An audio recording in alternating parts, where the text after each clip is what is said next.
everyone, welcome to this video lecture on sequencing problem part 3. In this video lecture, we are going to discuss about 2 jobs through M machines problem which can be solved by using graphical method. In the previous video lectures, we have discussed about N jobs through 1 machine, 2 machine, 3 machine and M machines problem. And here, the problem with 2 jobs through M machines can be solved by using graphical method. Here is the solution procedure steps. Here we are going to use only the graph sheet to construct the particular graph. And here we are going to use 2-dimensional graph sheet, and x-axis represents the processing time and sequence of job 1, whereas y-axis represents the processing time and sequence of job 2. And here one thing should be noted, the scale used must be same for both the axes, for x-axis and y-axis, right? After dividing it, we have to mark all the machines on the x-axis and y-axis, x-axis for job 1 and y-axis for job 2. After doing this, we have to shade the area where the machine would be occupied by the 2 jobs at the same time. We should not allow the line to pass through on the shaded area, that's why we are shading the area. Then after shading the area, the processing of both jobs should be represented by a continuous path which consists of horizontal, vertical and 45-degree diagonal segment lines. That path should start from lower left corner, that is from the 0th position, and stops at the upper right corner while avoiding the shaded area in the graph. Why we are avoiding the shaded area in the graph is we should not allow both the jobs to process on the same machine concurrently. That's why we are avoiding the shaded area. After drawing the paths, right, we have to look for any horizontal movement of a path. If there is an horizontal movement, that indicates at that particular time the job 2 is idle and the job 1 is in progress. That is the indication. And if there is any vertical movement noticed, that indicates that at that particular time job 1 is idle and job 2 is in progress. After doing this, we have to calculate the minimum elapsed time. In 2 different ways we can calculate it. One is by adding the processing time of job 1 with idle time of the same job 1, we will be getting the total elapsed time, which is minimum. At the same way, we can add the processing time of job 2 with idle time of job 2 to calculate the minimum elapsed time. Right, this is actually the procedure. Next comes an example. Here there are 2 jobs are to be performed on machine, 5 machines A to E. We have to find out in which order the jobs be done to minimize the total time required to process the jobs, and also we have to find out the total elapsed time and idle time of each machine. Right, we have 2 jobs and sequence of operation of job 1, processing time in R is given. Sequence of operation for job 2, processing time in R is given, right? Here you can notice that the technological sequence for job 1 is different from job 2. It is A, B, C, D, E and it is very different, B, C, A, D, E, right? But it is not the case for all other problems what we have discussed up to now. Here there is a given problem. We have to use a graph sheet to construct the x-axis and y-axis like this, and we are dividing the x-axis into equal parts like this, and the same way for y-axis. For calculating this, we have to just add all this processing time. The total processing time will be 10 plus 8, 12, 34. So it is enough to have up to 34, but we are dividing it into 4 equal segments. So I am just constructing it up to 36 hours. And here if you just add it, it will be 40 hours. So for y-axis I have just taken 0 to 40 hours like this. Then after doing this, we have to denote the machines on job x-axis and y-axis for the job 1 and for job 2 like this. Here, for if you just consider job 1, for machine A, the processing time is 6 hours. That is from 0 to 6 hours, it is processing on machine A, 0 to 6. And after 6 plus 8, up to 14 hours, it is processing on machine B. Then from 14 to plus 6 plus 4, 14 plus 4 is 18. So up to this, the machine C is in progress, right? Then 18 plus 12, which is 30. Up to 30, the job 1 is processing on machine D. Then 30 plus 4, 34. Up to 34, the job 1 is processed on E machine. The same should be divided here for job 2. Here the technological sequence, the machine B is in the first. So 0 to 10 is for machine B. Then 10 plus 8 up to 18 is for C. And 18 plus 6 up to 24 is for machine A. And 24 plus 4 up to 28 is for machine D. And 28 plus 12 up to 40 is for machine E. So we have to indicate all the machines for job 1 and job 2 like this. Then we have to find out the common area and shade the region like this. If we just consider the machine A is here on the job 1 and here it is on job 1, it is here, right? If we just take a projection line up to this, will form a common region as a rectangle PQRS for machine A like this, right? So after formulating it, we have to shade it. Then the same way for machine B, here the machine B starting point is this, ending point is this, and here for job 2, from this place to this place, just draw a projection line up to this point so that we will be getting this rectangle for machine B. Just shade it. And the same thing to be done for C, D and E. Here the machine C is here for job 1. Here it is job 2. Just draw projection line from these 2 points and these 2 points. So the common region will be the machine C region and shade it. Then for D it is just draw projection lines from here to here like this, and from job 2 draw 2 projection line like this. So the common region will be this rectangular region. So we can mark it as a machine D and shade it. For machine E, just draw the projection lines from here like this, and from here, from job 2, draw the projection lines like this. So the common region can be shaded like this and write the shaded region as E, right? After doing all this shading works, then we have to start the path from the lower left corner by drawing a 45-degree line like this, right? So if you just draw a 45-degree line from the origin point, it will reach somewhere here. And we should not pass through the shaded region. So if there is a shaded region, either we have to travel horizontal ways or in the vertical ways. Here there is no chance of going in the horizontal way. So I am just traveling through vertical ways like this up to the corner point. Then after reaching the corner point, then we have to draw the 45-degree line like this.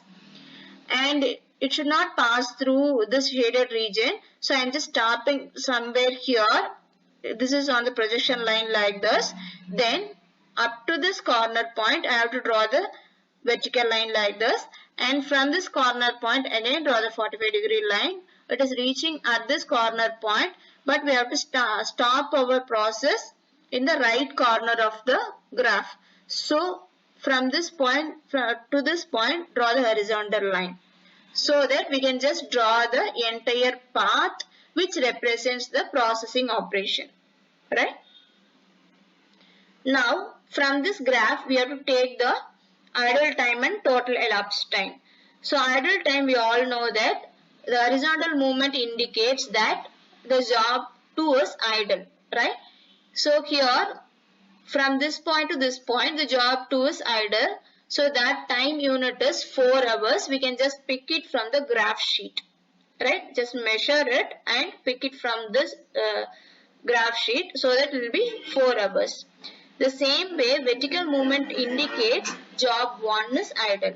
Here we have 2 idle times for job 1. Here there are 4 hours and here there are 6 hours of idle time. So if we just add these two, it will be 10 hours of idle time. We can just pick this data from the graph sheet. Then next is we have to calculate the total elapsed time, which is a minimum total elapsed time. That can be done by adding processing time of job 1 with idle time of job 1 and processing time of job 2 with idle time of job 2. If we just add both the things, it will be 44 hours. The processing time of job 1 is 34. If we just add all these things, it will be 34. And the idle time is 10 hours. And here it is 40 plus 4, 44 hours. So this is how we have to calculate the total elapsed time and idle time for both the jobs. Then there is one more thing left, that is we have to find out the optimum schedule. That is which job should be processed first on which machine. For that we have to construct a chart like this. This chart indicates the processing time and idle time. If you just refer job 1, it is starting from 0th hour, right? From 0 to 6 hours it is processing, right? Then there is an idle time of 4 hours. So from 6 hours to 10 hours it is an idle time. Then 10 plus 8, 10 to 18 it is a processing time. Then 18 plus 4, 22 it is an idle processing time. After that there is an idle time of 6 hours. So 22 plus 28, so idle time for job 1. Then after that it should be processed on D from 28 plus 12 for up to 40. Then 40 plus 4, 44. So this is for job 1. That is, we have to accommodate the processing time and the idle time along with this graph, right? The same way for the job 2 it is, the processing time for job 2 on machine B is 10. So 0 to 10 is on machine B. Then here there is no horizontal line. It is only on the last portion. So we can just have all these things up to 40. Then we can have 4 hours of idle time in the last. So 10 to plus 8, 18C, 18 plus 6 up to 24A, 24 plus 4 up to 28D, then 28 plus 12 up to 40E. Then 4 hours of idle time at the end. So we have to construct the chart like this. From this chart we have to take the optimum schedule. That is, for machine A, right? Machine job 1 is here, and for job 2 the machine A is here. So job 1 precedes job 2 on machine A. But it is for machine B. Machine B is here and here it is. So job 2 precedes job 1. For machine C, again job 2 precedes job 1. For machine D, job 2 precedes job 1. Machine E, job 2 precedes job 1. So this is the optimum schedule. We have to take it from this chart. So this is all about graphical method. Here there is an assignment problem. Pause the video for some time and write down the problem. If you solve it, it will be very clear for you. Here also there are 6 machines and 2 jobs. And the sequence of operation is given. for job 1 and for job 2. The processing time is also given. We have to find out in which order the jobs to be done to minimize the total elapsed time required to process the jobs, and also you have to find out the total elapsed time and idle time of each machine. Okay, this is all about sequencing problem. And next we'll discuss some of the gate questions. Oh, the simulation is different here. Okay, the problem is given here. The processing time including setup times and due dates for 6 jobs waiting to be processed at a work center are given in the table. The average tardiness in days using shortest processing time rule is what? We have to find out that. So job sequence is given, the processing time is given, due date is given. We have to use the shortest processing time rule to find out the average tardiness, that is average lateness. So for that, first we have to reorder the sequence in such a way that the shortest processing time is scheduled first. Here the shortest processing time among this is for job number A, which is 3. So job number A is scheduled first, then C, then E, then B, and then finally D. And we have one more thing, F. So this is the order of the processing time. If we just add all this thing, we will be getting total processing time. Then we have to find out the float time. So it is 3, then 3 plus 4, 7, 7 plus 5, 12, 12 plus 7, 19, 19 plus 9, 28, 28 plus 13, 41. And if you add all this float time, you will be getting the total float time. And we know the due date. It is given here. It should be reallocated according to the sequence here. Then we have to calculate the tardiness, which is the difference between float time and due date. So 3 minus 8, it's a negative number, we have to put it as 0. 7 minus 4, 3. 12 minus 17, negative number, 0. 19 minus 16, 3. 28 minus 18, 10. 41 minus 19, 22. If you just add all the tardiness values, you will be getting total tardiness value. Then you have to find out the average tardiness. So it is total divided by number of jobs, which is 6. So 38 by 6. So the value is 6.33 days. It is given as we have to correct to 2 decimal places. So the answer is 6.33 days. Next question. Following data refers to the job PQRS which have arrived at a machine for scheduling. The shortest possible average float time is dash days. This is a given problem. If you want to find out the shortest possible average float time, you might have recalled that the shortest processing time rule will give you the optimal result for finding out average float time. So here we have to use shortest processing time rule to find out average float time. So we have to reschedule the jobs like this according to the shortest processing time first, which is the first job will be Q, then S, P, R, like this. Then you have to find out the float time. So 9, 9 plus 12, 21, 21 plus 15, 36, 36 plus 22, 58. The total is 124. And if you want to find out the total float time, we have to find that is average float time. We have to divide the total float time by number of jobs, which is 4. So 124 by 4, which is 31 days is the answer. The next question.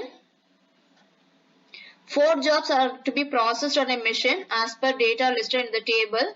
If the earliest due date rule is used to sequence the jobs, the number of jobs delayed is. So we have to find out the number of jobs delays. We have to use EDD rule. So this is a given problem. So earliest due date should be scheduled first. So this is the first earliest due date. So 1, 2, 4, 3.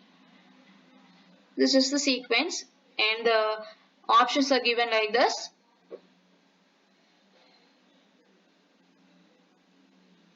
So processing time according to the earliest due date is sequenced like this. Then float time should be calculated. 4 plus 7 11, 11 plus 8 19, 19 plus 2 21.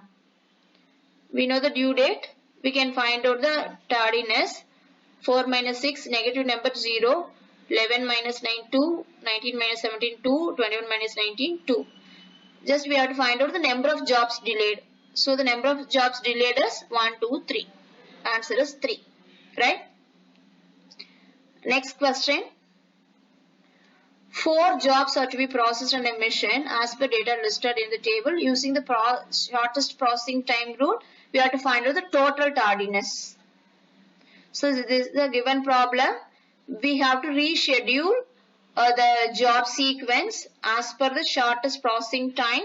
So the shortest processing time is 2. So it should be, the first job should be 3. Next is 1, 2, 4. The options are given here. So 3, 1, 2, 4. The processing time, corresponding processing time is listed here. And the float time is 2. 2 plus 4 6, 6 plus 7 13, 13 plus 8 21. And the due dates corresponding to the particular jobs are listed here. We have to find out the tardiness. So 2 minus 19 negative value 0, 6 minus 6 0, 13 minus 9 4, 21 minus 17 4. So we have to find out the total tardiness, which is 4 plus 4 8. The answer is 8.